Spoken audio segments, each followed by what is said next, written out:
Então, mais uma mentira que demorou anos para ser desfeita. Até então, era verdade absoluta, a imprensa vivia falando disso para cima e para baixo. É espionagem, sim! O Pedri estava nessa época, né? O Pedri fazia parte da comunicação. Fazia parte da comunicação. O Pedri até podia... Olavo é do Carvalho, melhor canal de corte do YouTube.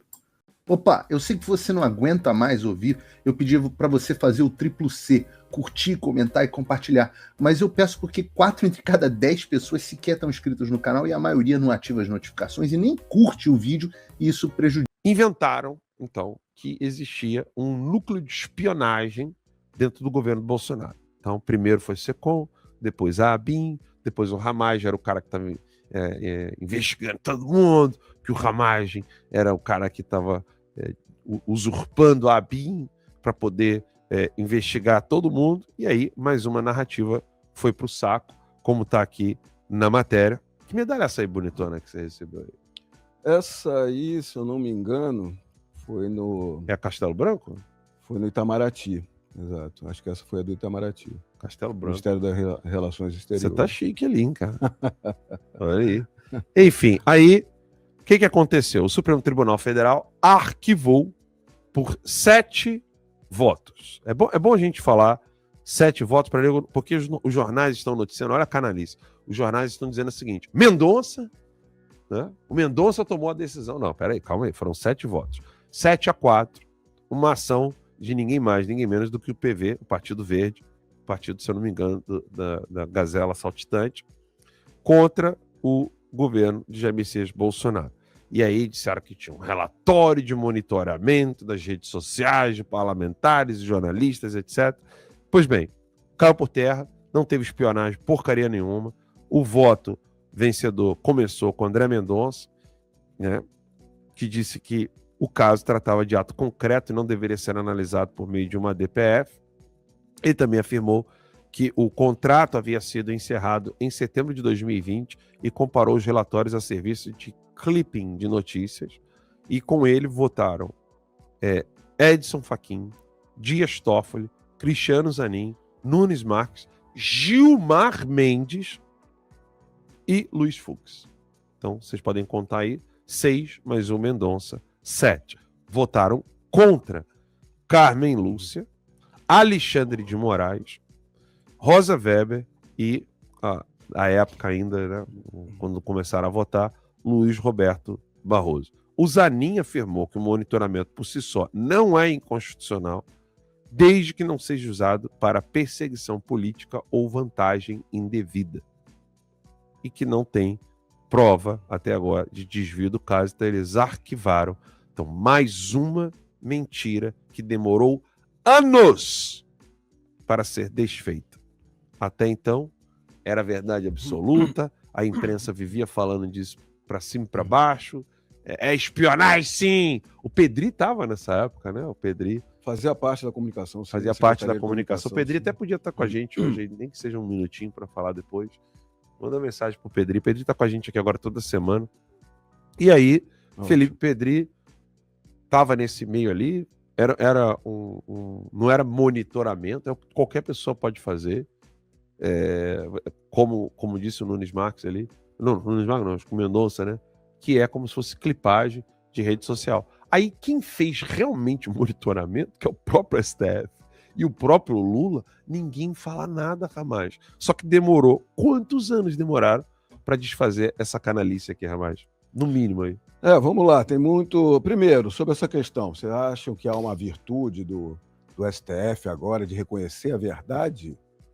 Não, é porque é um emprego de uma terceirização mais do que regular, é realmente uma clipagem de fontes abertas. O que é fontes abertas? Não é acesso restrito de ninguém, de mídias sociais, de publicações, que você contrata uma empresa para fazer esse mapeamento das redes sociais abertas. Por que eles estão votando dessa forma, assim, algo bem regular? Porque é lógico que o governo Lula tem esse tipo de expediente também. Vamos falar muito disso, mas o Alan, vamos por partes, né? O Alan trouxe desde o começo aqui vários assuntos, vou tentar destrinchar um pouco antes da da Paula entrar também, vou dominar um pouco do microfone, porque começou com um assunto lá do Rio de Janeiro, por isso que engata em todos esses, né? O assunto lá do Rio de Janeiro, que concretaram uma pessoa em uma favela do Rio. Não se sabe ainda qual favela, a polícia ainda não se manifestou, porque é um vídeo que está circulando na internet, está havendo apuração.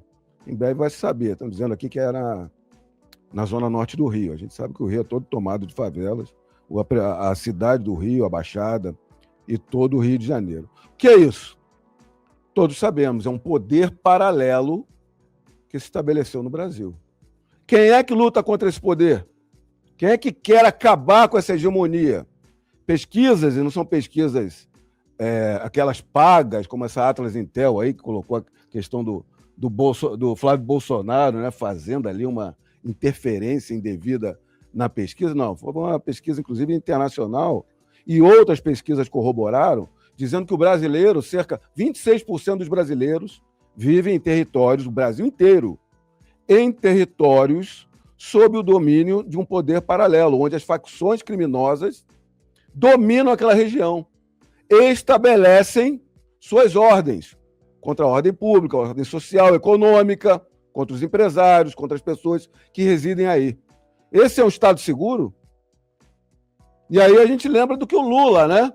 Vai discutir isso?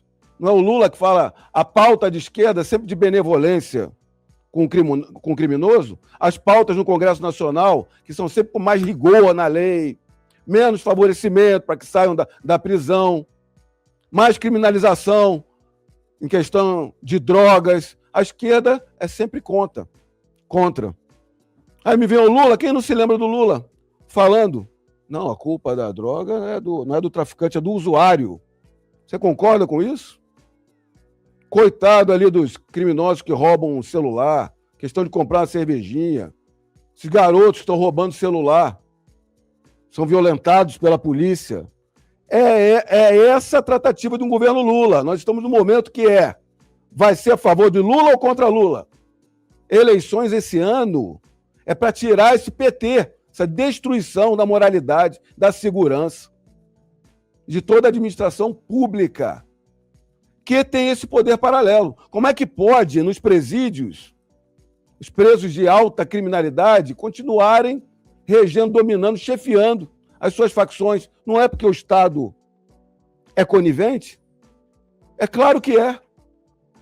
Então, um comando vermelho, quando concreta, e mais, porque concretar porque é uma novidade. Mas quando se lembra do que é o micro-ondas, quem não sabe o que é o micro-ondas lá no Rio de Janeiro? Micro-ondas, primeiro que é o sinal de que o poder paralelo, ele verifica conforme as suas próprias regras, executa e mata. E mata com regime de crueldade. Com micro-ondas, você bota uma pessoa lá, eles botam uma pessoa lá, com vários pneus, de baixo a cima, só deixando a parte de cima dos ombros e a cabeça aparecendo, enchem de gasolina, querosene e tacam fogo. O calor que sai dali, de queimar, é tanto que destrói o corpo inteiro da pessoa, ou seja, acaba com as evidências. Depois eles vão esconder os dentes das pessoas, para não ter o reconhecimento odontológico, que é o reconhecimento de medicina legal. Uma crueldade e mais, é um procedimento que há uma demonstração de longo alcance, que eles fazem lá em cima dos morros, aquela fumaça preta vai ao longe, à vista, para aterrorizar a população toda. Essa quebra da ordem social, ordem pública, aterrorizar, não é terrorismo? O que eles fazem é isso que esse governo PT celebra e faz. É isso que a gente tem que sempre lembrar. E aí vamos entrar na outra pauta aqui dessa decisão de hoje. Como eu falei, se fosse lá no governo Bolsonaro, eles iam dar um jeito de criminalizar, de andar com esse processo. Agora, o que se vê é uma denúncia, era a questão do gabinete do ódio, uma contratação devida de um clipping que qualquer empresa privada faz. Clipping o que é? Vir um relatório das principais notícias. E não se pode ficar confiando, todos sabemos, na mídia de plantão. Você tem que ter uma apuração de todas as mídias, de todas as redes, das publicações, do que estão falando os parlamentares, em rede social pública. Era essa a contratação. mas eles criminalizaram de toda sorte o governo Bolsonaro. Desde lá do escândalo, né? As invenções de corrupção, na Covid, cartão de vacinação, esses eram os escândalos no governo Bolsonaro. Agora vocês estão vendo a loucura de verdadeiros escândalos do governo Lula e do STF. Quando eles vinham falar da ABIN, que também ficou parada, está parada a questão da ABIN. Porque primeiro era um sistema que fazia geolocalização e foi usado para o golpe. Não, o sistema foi descontinuado em março de 2021. 8 de janeiro foi 8 de janeiro de 2023. E aí, quando foram analisar o sistema depois, não tinha ministro supremo nenhum, não tinha parlamentar nenhum. Sabe quem estava lá, Alan? Estavam monitorando o general Heleno, o Gustavo Gaia e um assessor da Bia Kicis. Ou seja, era o Bolsonaro que estava fazendo aquilo? Era eu que estava fazendo aquilo? General Heleno, um irmão, quase um pai, grande professor? Não.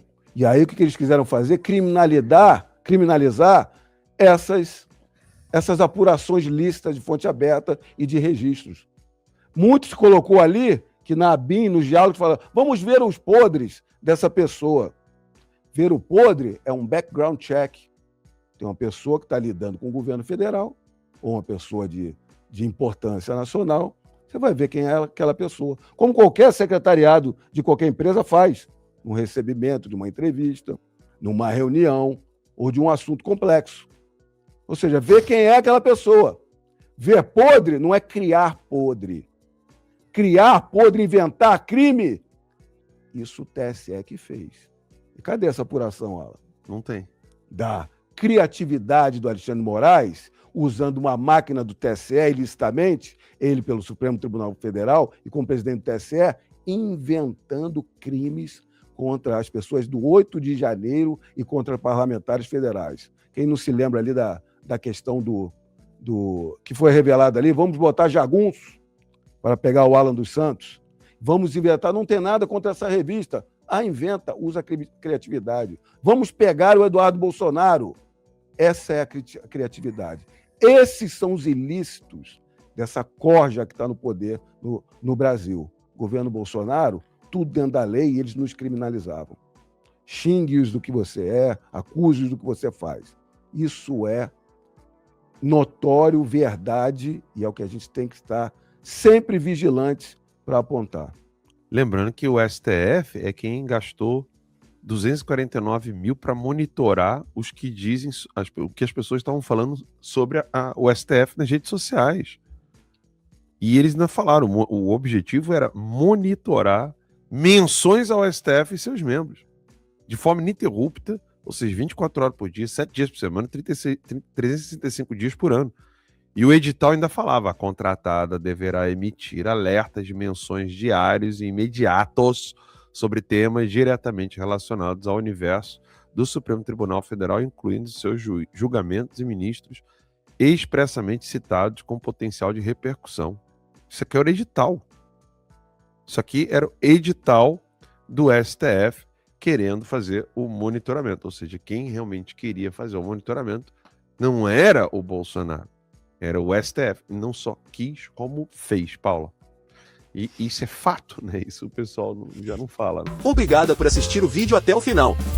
Se você já chegou até aqui, confere se já está inscrito no canal e se já deixou aquele like generoso. Estamos quase chegando a 1 milhão de inscritos e a sua ajuda é muito importante para levar o canal Olavo do Carvalho mais longe. Até o próximo vídeo, meus amigos. E neste momento é muito fácil aos defensores do plano alegar: isso é uma teoria da conspiração.